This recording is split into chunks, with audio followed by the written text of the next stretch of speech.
Nearly 6 years after these two incidents occurred, we're forced once again to reckon with the deplorable acts of someone who has proven to be a national embarrassment to the policing profession, and the continued harm he has caused members of our community. More than another iteration of the hateful and violent legacy of this former employee, this is an example of the cancer that has infected this department. Today is not a day for excuses or attempts at justification. The notion that we are dealing with the bad actions of one employee is false. We are dealing with the ugly consequences stemming from a systemic failure within the Minneapolis Police Department that has allowed for and at times encouraged unjust and brutal policing. I am appalled at the repetitive behavior of this coward and disgusted by the inaction and acceptance of the behavior by members of this agency. Such conduct is a disgrace to this badge and an embarrassment to what is truly a noble profession. Today, I humbly apologize on behalf of the Minneapolis Police to Mr. Pope, to his mother, and to his sister. I humbly apologize to Mrs. Code and to her family. I am sorry for the pain you have endured that has resulted from this incident, from the abuse, and further from this department's disgraceful inability to intervene and hold that former employee accountable.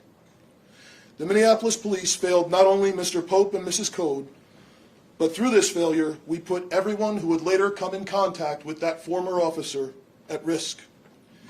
It's not enough to condemn the actions and failures of the past. These examples show evidence of a systemic failure and a department's culture that totally lacked the ability to hold itself accountable to professional standards.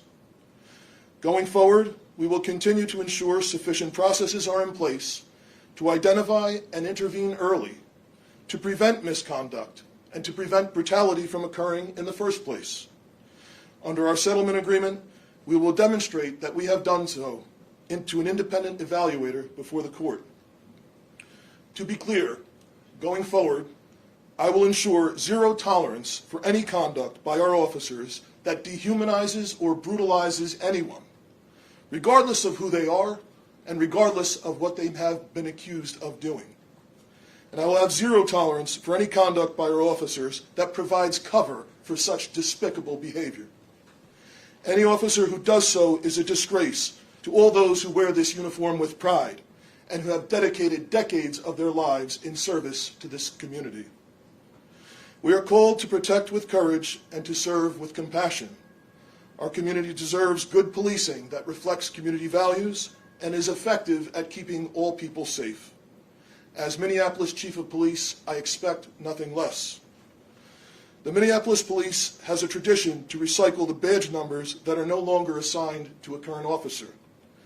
This badge betrayed and so egregiously dishonored will be destroyed, and the badge number permanently removed from our rosters so that no future Minneapolis police officer should have to wear it.